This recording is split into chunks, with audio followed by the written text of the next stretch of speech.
कई सालों पहले की बात है। एक गांव में युधिष्ठिर नाम का एक कुम्हार रहा करता था। दिन में वह मिट्टी के बर्तन बनाता था और जो भी पैसे मिलते थे उनसे शराब खरीद कर पी लेता। एक रात वह शराब के नशे में अपने घर लौट रहा था। वह इतना नशे में था कि ठीक से चल भी नहीं पा रहा था। अचानक उसका पैर लड़खड़ाया और वह जमीन पर गिर पड़ा। जमीन पर कांच के टुकड़े पड़े थे, जिनमें से एक टुकड़ा उसके माथे में घुस गया। उसके माथे से खून बहने लगा। इसके बाद कुम्हार किसी तरह उठा और अपने घर की ओर चल दिया। अगले दिन जब उसे होश आया तो वह वैद्य के पास गया और पट्टी करवाकर दवाई ली। वैद्य ने कहा, घाव गहरा होने के कारण इसे भरने में समय लगेगा।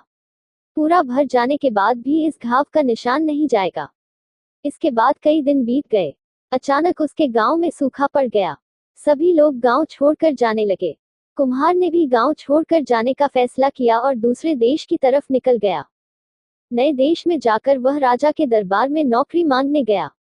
वहां राजा ने उसके माथे पर चोट का निशान देखा और सोचा, यह जरूर कोई पराक्रमी योद्धा होगा और दुश्मन से लड़ते समय इसके माथे पर चोट लगी होगी। यह सोचकर राजा ने उसे अपने दरबार में एक खास जगह दे दी और उस पर विशेष ध्यान देने लगे। यह देखकर राजा के दरबार में मौजूद राजकुमार, सेनापति और अन्य मंत्री उससे जलने लगे। ऐसा कई दिनों तक चलता रहा। एक दिन शत्रुओं ने राजा के महल पर हमला कर दिया। राजा ने अपनी पूरी सेना को युद्ध के लिए तैयार किया। उसने युधिष्ठिर से भी युद्ध में जाने के लिए कहा। युधिष्ठिर जब युद्ध भूमि की तरफ जा रहा था तो राजा ने उससे पूछा कि उसके माथे पर यह चोट किस युद्ध में लगी। इस पर कुम्हार ने सोचा कि अब वह राजा का भरोसा जीत चुका है और अब अगर वह राजा को सच बता देगा तो कोई समस्या नहीं होगी। यह सोचकर उसने राजा ने कहा, राजन, मैं कोई योद्धा नहीं हूँ। मैं तो एक साधारण सा कुम्हार हूँ।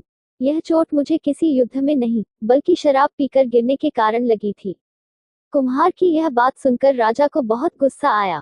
उसने कहा, तुमने मेरा विश्वास तोड़ा है और मुझे छलकर दरबार में इतना ऊंचा पद पाया है। निकल जाओ मेरे राज्य से।